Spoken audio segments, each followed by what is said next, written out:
अम्मोनियों पर विजय 19। इसके बाद अम्मोनियों का राजा नाहाश मर गया और उसका पुत्र उसके स्थान पर राजा हुआ। 2 तब दाऊद ने ये सोचा, हानून के पिता नाहाश ने जो मुझ पर प्रीति दिखाई थी, इसलिए मैं भी उस पर प्रीति दिखाऊंगा। तब दाऊद ने उसके पिता के विषय शांति देने के लिए दूत भेजे और दाऊद के कर्मचारी अम्मोनियों के देश में हानून के पास उसे शांति देने को आए। 3 परंतु अम्मोनियों के हाकिम हानून से कहने लगे, दाऊद ने जो तेरे पास शांति देने वाले भेजे हैं, वह क्या तेरी समझ में तेरे पिता का आदर करने की मनसा से भेजे हैं? क्या उसके कर्मचारी इसी मनसा से तेरे पास नहीं आए कि ढूंढ करें और नष्ट करें और देश का भेद लें? 4 इसलिए हानून ने दाऊद के कर्मचारियों को पकड़ा और उनके बाल मुंडवाए और आधे वस्त्र अर्थात नितंब तक कटवाकर उनको जाने दिया। 5 तब कुछ लोगों ने जाकर दाऊद को बता दिया कि उन पुरुषों के साथ कैसा बर्ताव किया गया। अतः उसने लोगों को उनसे मिलने के लिए भेजा क्योंकि वे पुरुष बहुत लज्जित थे।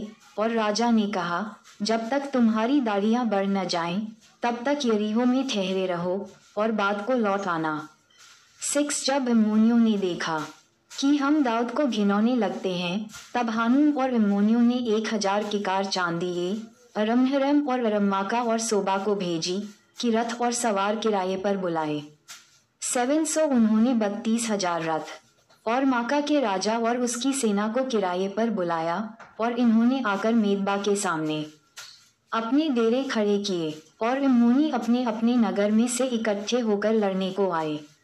8 ये सुनकर दाऊद ने योआब और शूरवीरों की पूरी सेना को भेजा। 9 तब अम्मोनी निकले और नगर के फाटक के पास पाँति बांधी और जो राजा आए थे वे उनसे अलग मैदान में थे। 10 ये देखकर कि आगे पीछे दोनों ओर हमारे विरुद्ध पाँति बंधी हैं, योआब ने सब बड़े बड़े इजरायली वीरों में से कुछ को छांटकर अरामियों के सामने उनकी पाँति बंधाए। 11 और शेष लोगों को अपने भाई अबीशै के हाथ सौंप दिया और उन्होंने अम्मोनियों के सामने पाँति बांधी। 12 और उसने कहा, यदि अरामी मुझ पर प्रबल होने लगे तो तू मेरी सहायता करना, और यदि अम्मोनी तुझ पर प्रबल होने लगे तो मैं तेरी सहायता करूंगा। 13 तू हियाव बांध और हम सब अपने लोगों और अपने परमेश्वर के नगरों के निमित्त पुरुषार्थ करें, और यहोवा जैसा उसको अच्छा लगे वैसा ही करेगा। 14 तब योआब और जो लोग उसके साथ थे अरामियों से युद्ध करने को उनके सामने गए और वे उसके सामने से भागे। 15 ये देखकर कि अरामी भाग गए हैं, अम्मोनी भी उसके भाई अबीशै के सामने से भागकर नगर के भीतर घुसे। तब योआब यरूशलेम को लौट आया। 16 फिर ये देखकर कि वे इस्राएलियों से हार गए हैं, अरामियों ने दूत भेजकर फरात के पार के अरामियों को बुलवाया और हदादेजर के सेनापति शोपक को अपना प्रधान बनाया। 17 इसका समाचार पाकर दाऊद ने सब इस्राएलियों को इकट्ठा किया और यरदन पार होकर उन पर चढ़ाई की और उनके विरुद्ध पाँति बंधाए। तब वे उससे लड़ने लगे। 18 परंतु अरामी इस्राएलियों से भागे और दाऊद ने उनमें से 7,000 रथियों और 40,000 प्यादों को मार डाला और शोपक सेनापति को भी मार डाला। 19 ये देखकर कि वे इस्राएलियों से हार गए हैं, हदादेजर के कर्मचारियों ने दाऊद से संधि की और उसके अधीन हो गए, और अरामियों ने अम्मोनियों की सहायता फिर करनी न चाहिए। रब्बाह पर विजय 20 फिर नए वर्ष के आरंभ में जब राजा लोग युद्ध करने को निकला करते हैं, तब योआब ने भारी सेना संग ले जाकर अम्मोनियों का देश उजाड़ दिया और आकर रब्बाह को घेर लिया, परंतु दाऊद यरूशलेम में रह गया और योआब ने रब्बाह को जीतकर ढा दिया। 2 तब दाऊद ने उनके राजा का मुकुट उसके सिर से उतारकर क्या देखा कि उसका तौल किकार भर सोने का है और उसमें मणि भी जड़े थे, और वह दाऊद के सिर पर रखा गया। फिर उसे नगर से बहुत सामान लूट में मिला।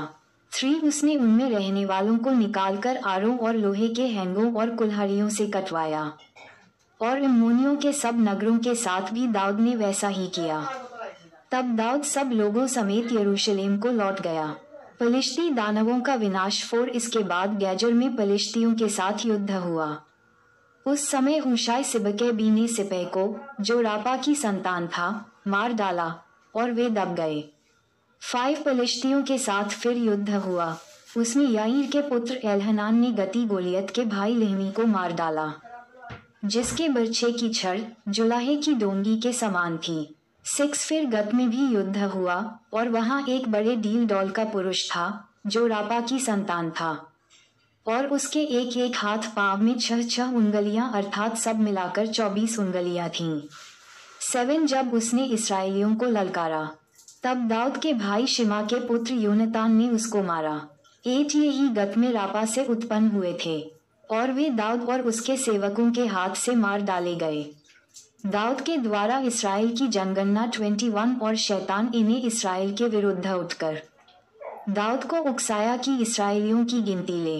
2 तब दाऊद ने योआब और प्रजा के हाकिमों से कहा, तुम जाकर बेरशेबा से ले दान तक इसराइल की गिनती लेकर मुझे बताओ कि मैं जान लूं कि वे कितने हैं। 3 योआब ने कहा, यहोवा की प्रजा के कितने ही क्यों न हो, वह उनको 100 गुना बढ़ा दे।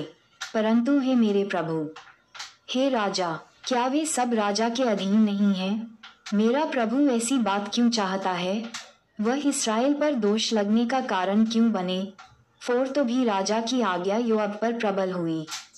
तब योआब विदा होकर सारे इसराइल में घूमकर यरूशलेम को लौट आया। 5 तब योआब ने प्रजा की गिनती का जोड़ दाऊद को सुनाया और सब तलवार चलाने वाले पुरुष इसराइल के तो 11 लाख और यहूदा के 4,70,000 ठहरे।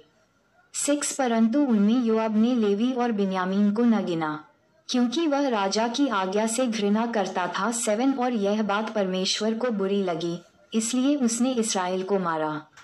8 और दाऊद ने परमेश्वर से कहा, ये काम जो मैंने किया वह महापाप है, परंतु अब अपने दास का अधर्म दूर कर, मुझसे तो बड़ी मूर्खता हुई है। 9 तब यहोवा ने दाऊद के दर्शी गाद से कहा, 10 जाकर दाऊद से कह, यहोवा ये कहता है कि मैं तुझको 3 विपत्तियां दिखाता हूँ, उनमें से एक को चुन ले कि मैं उसे तुझ पर डालूं। 11 तब गाद ने दाऊद के पास जाकर उससे कहा, यहोवा ये कहता है कि जिसको तू चाहे उसे चुन ले। 12 या तो 3 वर्ष का अकाल पड़े या 3 महीने तक तेरे विरोधी तुझे नाश करते रहें और तेरे शत्रुओं की तलवार तुझ पर चलती रहे, या 3 दिन तक यहोवा की तलवार चले, अर्थात मरी देश में फैले और यहोवा का दूत इज़राइली देश में चारों ओर विनाश करता रहे। अब सोच कि मैं अपने भेजने वाले को क्या उत्तर दूं। 13 दाऊद ने गाद से कहा, मैं बड़े संकट में पड़ा हूँ, मैं यहोवा के हाथ में पड़ूं, क्योंकि उसकी दया बहुत बड़ी है, परंतु मनुष्य के हाथ में मुझे पड़ना न पड़े। 14 तब यहोवा ने इसराइल में मरी फैलाई और इसराइल में 70,000 पुरुष मर मिटे। 15 फिर परमेश्वर ने एक दूत यरूशलेम को भी उसका नाश करने को भेजा, और वह नाश करने ही पर था कि यहोवा दुख देने से खेदित हुआ और नाश करने वाले दूत से कहा, बस कर, अब अपना हाथ खींच ले। और यहोवा का दूत इबूसी ओर्नन के खलिहान के पास खड़ा था। 16 और दाऊद ने आंखें उठाकर देखा कि यहोवा का दूत हाथ में खींची हुई और यरूशलेम के ऊपर बढ़ाई हुई एक तलवार लिए हुए आकाश के बीच खड़ा है। तब दाऊद और पुरनिये टाट पहने हुए मुंह के बल गिरे। 17 तब दाऊद ने परमेश्वर से कहा, जिसने प्रजा की गिनती लेने की आज्ञा दी थी, वह क्या मैं नहीं हूँ? हाँ, जिसने पाप किया और बहुत बुराई की है, वह तो मैं ही हूँ। परंतु इन भेड़ बकरियों ने क्या किया है? इसलिए हे मेरे परमेश्वर यहोवा, तेरा हाथ मेरे पिता के घराने के विरुद्ध हो, परंतु तेरी प्रजा के विरुद्ध न हो, कि वे मारे जाएं। 18 तब यहोवा के दूत ने भी गाद को दाऊद से ये कहने की आज्ञा दी कि दाऊद चढ़कर इबूसी ओर्नन के खलिहान में यहोवा की एक वेदी बनाए। 19 गाद के इस वचन के अनुसार जो उसने यहोवा के नाम से कहा था। दाऊद चढ़ गया। 20 तब ओर्नन ने पीछे फिर के दूत को देखा और उसके चारों बेटे जो उसके संग थे छिप गए। ओर्नन तो गेहूं दांवता था। 21 जब दाऊद ओर्नन के पास आया, तब ओर्नन ने दृष्टि करके दाऊद को देखा और खलिहान से बाहर जाकर भूमि तक झुककर दाऊद को दंडवत किया। 22 तब दाऊद ने ओर्नन से कहा, इस खलिहान का स्थान मुझे दे दे कि मैं इस पर यहोवा के लिए एक वेदी बनाऊं। उसका पूरा दाम लेकर उसे मुझको दे कि यह विपत्ति प्रजा पर से दूर की जाए। 23 ओर्नन ने दाऊद से कहा, इसे ले ले और मेरे प्रभु राजा को जो कुछ भाए वह वही करे। सुन, मैं तुझे होमबलि के लिए बैल और ईंधन के लिए दावने के हथियार और अन्नबलि के लिए गेहूं, ये सब मैं देता हूँ। 24 राजा दाऊद ने ओर्नन से कहा, नहीं, मैं अवश्य इसका पूरा दाम ही देकर इसे मोल लूंगा। जो तेरा है उसे मैं यहोवा के लिए नहीं लूंगा और न सेंट मेंत का होमबलि चढ़ाऊंगा। 25 तब दाऊद ने उस स्थान के लिए ओर्नन को 600 शेकेल सोना तौल कर दिया। 26 तब दाऊद ने वहां यहोवा की एक वेदी बनाई और होमबलि और मेलबलि चढ़ाकर यहोवा से प्रार्थना की। और उसने होमबलि की वेदी पर स्वर्ग से आग गिराकर उसकी सुन ली। 27 तब यहोवा ने दूत को आज्ञा दी और उसने अपनी तलवार फिर म्यान में कर ली। 28 ये देखकर कि यहोवा ने इबूसी ओर्नन के खलिहान में मेरी सुन ली है। दाऊद ने उसी समय वहां बलिदान किया। 29 यहोवा का निवास जो मूसा ने जंगल में बनाया था और होमबलि की वेदी, ये दोनों उस समय गिबोन के ऊंचे स्थान पर थे। 30 परंतु दाऊद परमेश्वर के पास उसके सामने न जा सका क्योंकि वह यहोवा के दूत की तलवार से डर गया था। माताएं एवं बहनों से निवेदन है कि अगर हमारी ये वीडियो आपको अच्छी लगी हो तो कृपया करके वीडियो को लाइक और सब्सक्राइब करना ना भूलें क्योंकि हमारी वीडियो आप सब तक बहुत जल्दी पहुंचे। जय यीशु मसीह।